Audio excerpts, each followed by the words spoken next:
Kaila sa atin ang devastation na inabot ng isla ng Siargao at mga kalapit rin itong mga probinsya dahil sa Typhoon Odette. At habang hirap pang bumangon ang lahat, ang Mars of the Hour natin ay hindi lang bumabangon para sa kanyang sarili, kung hindi pati na rin para sa mga nangangailangan niyang mga kapitbahay. Yes, nagsimula sa bakasyon na isang linggo, ngayon, isang lifelong commitment na ang pangako ng ating Mars of the Hour sa Siargao.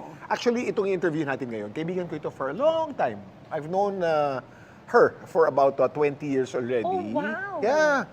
Ito, excited nga ako nung nakita ko yung mukha niya. Pero aalamin natin kung paano siya nakipagkapit-bisig sa mga kapitbahay para sabay-sabay silang bumangon.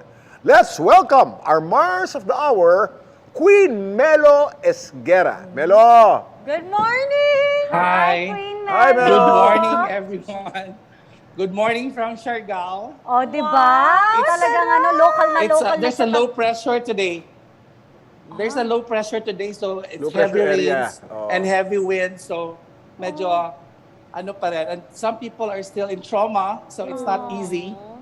Oh. Kamusta ka na dyan, Melo? Ikwento mo muna kung ilang buwan ka na dyan sa Siargao, and then you decided na No, dyan ka natitira. I came here August when it was the pandemic. It was Last still year, there was still a yeah. lockdown. I think it's because of the so many lockdowns sa Manila that when I came, pag nandito ako sa Siargao, the freedom became the way of life here. So everybody had a normal life.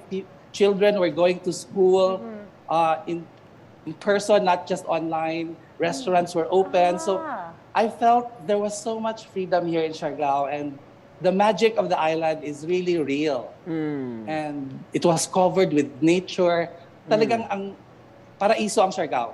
Then Typhoon Odette happened.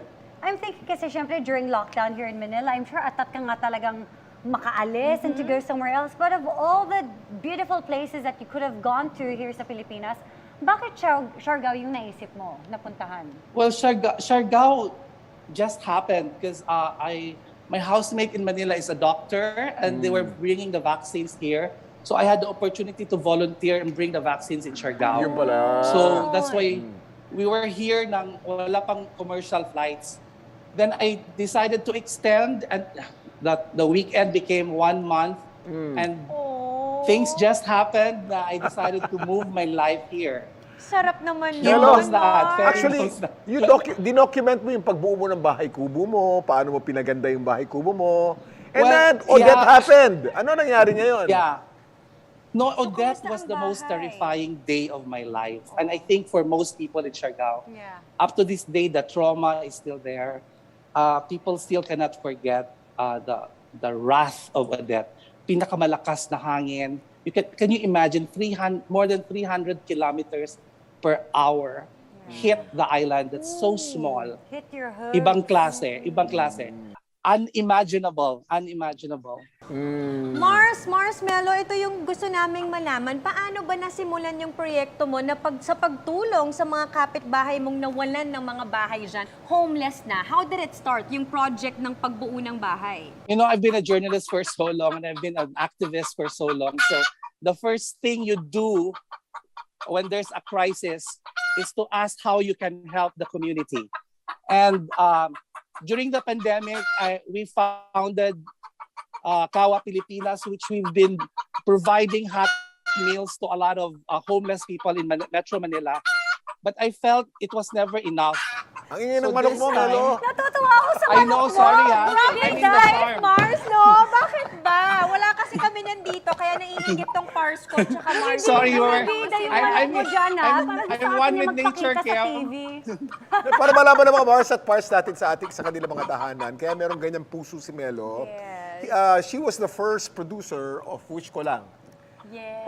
Oh yes, I created Kaya marami the kang show. mga wini-wish ko lang dyan. Marami kang binibigyan ng mga wish She's nila. really making a lot of Alam other mo, in people's effect, wishes come Kim, true. yes. In effect, yes. So, to me, what is important is providing roof over people's heads. Yes. Because if you see the aftermath of Typhoon Odette, talagang wasak ang mga bahay. Even the most concrete buildings were devastated, were destroyed. So you can only imagine yung mga nipa huts of most of the people living here. Talagang wala silang matitirhan. And ngayon nga, umuulan, bumabagyo. Natatakot sila ulit Nine, na ang papangin na ulit. dami-dami pang walang bahay. So, Mars, sa So, project mo, ilan ang mga plano niyong bahay na ipatayo ngayon?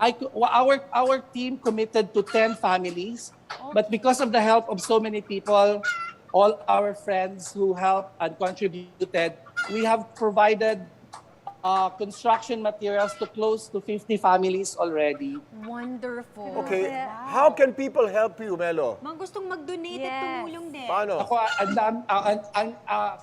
I'm not the only one doing a rebuilding initiative in Siargao. There are so many organizations, but our organization, Push Pinas, you can check my Instagram account for the details of. We have our donation channels there through BPI, GCash, or BDO. Galing mo, Melo. God bless your beautiful heart, Sobra. Marshmello. Melo, Thank you. Yung shades mo ba, Melo, typhoon resilient din? Oh well, yes. Goggles yun eh, parang goggles. Ganda ng shades niya! Pak na pak, Mars. I can love swim it. with it. Diba? Tsaka may- At saka yung mga Kaftan. yung mga suit niya, Oo. parang Yeah. lilipa Kaftan. rin siya kapag may hangin na dumaan. Ay, lilipa rin na lang siya. Parang Sasabay na lang glider, siya. parang glider. Parang glider. Melo, nung bang malakas ang hangin, yung isang perlas mo nawala? Yung Ano, isang hindi. perlas. Hindi naman. Ayaw mo Hindi. na. Typhoon resilient na, Kuya Kim. Ready na siya for the storms to come. Mars, I was maraming so salamat. ready, Kim. And we I was wish you very luck ready. sa iyong pagtulong dyan. At sana mas lalo ka pang i-bless ni Lord. Yes. Kasi napakabuti ng puso mo. At sana magtuloy-tuloy pa yung Maraming proyekto mo dyan, salamat din. Mars. Thank you so much, Melo. God bless you. Take care then. Thank you.